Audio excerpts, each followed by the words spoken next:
Welcome to our 5-minute leadership podcast. We're busy dealing with the subject of leading powerful, strong men and women, generals in the army.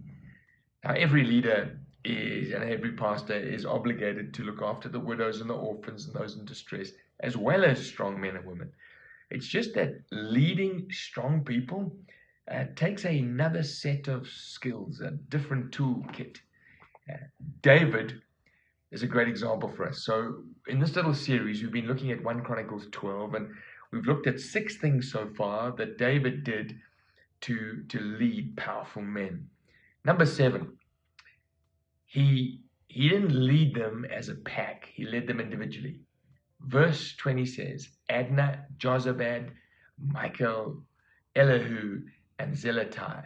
These were the names of the strong guys he was leading. He knew their names, not just the mass of humanity. I had a grandfather who was a very well-known principal at Marisburg College and Hilton College. For those of you who don't know those schools, they're prestigious schools. And he was well known for calling all his teachers lad, and every boy that he knew, boy. He would never use the name. He had this authoritarian style, which suited him well in the 40s and the 50s. But that's not how you lead contemporary strong men, strong women.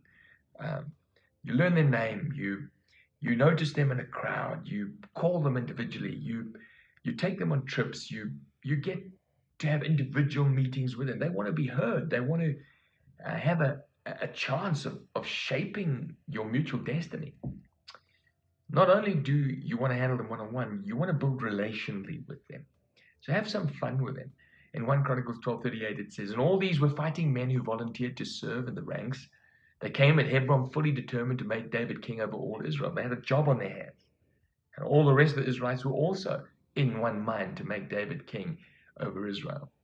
But the men spent 3 days there with David, eating and drinking, for their families had provided provisions for them.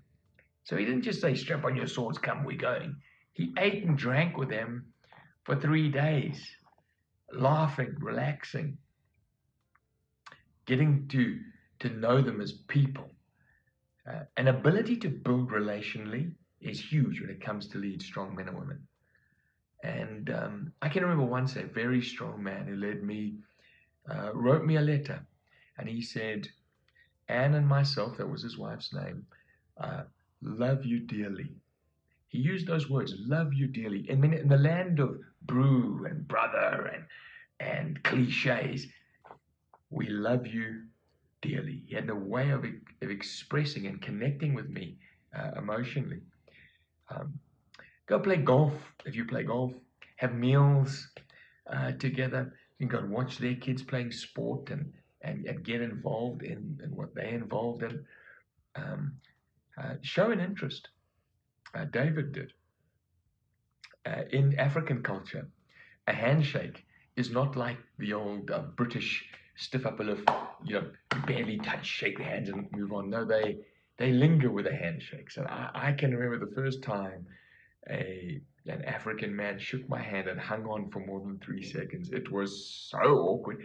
Even now, the guy can hold your hand for like a minute. Let him hold it. He's expressing affection. He's expressing connection. And David was like that. He was able to build relationally. And then finally, today we're going to look at the idea of setting someone up for success. When you release a strong man, you don't want to set him up for failure. Because once he's achieved once he's smelled success once, he will go back and do it again and again.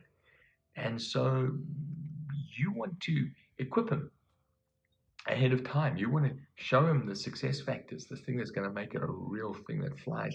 Often when I set up or release someone to run an event, I talk to them about the X factor that'll set the event apart. They can handle the run-of-the-mill stuff. Strong people can do that. But the X factor that'll make it memorable. Let me talk about preaching for a moment. When you're setting up a strong guy to preach, Set him up for success beforehand. Tell him how long, the subject, what you expect. Train him.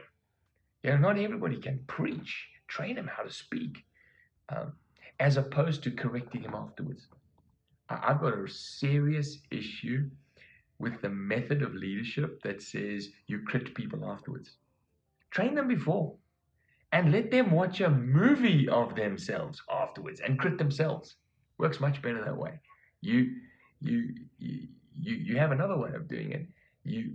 You can say, see what you do, and then come afterwards and you sit back as the professional and say, no, you should have done that, should have done that, should have done that. You can try that. I don't. In fact, I forbid it. With our preachers, I forbid people critting them. For a preacher to watch himself or listen to himself is the best way to see how he's developing as a preacher.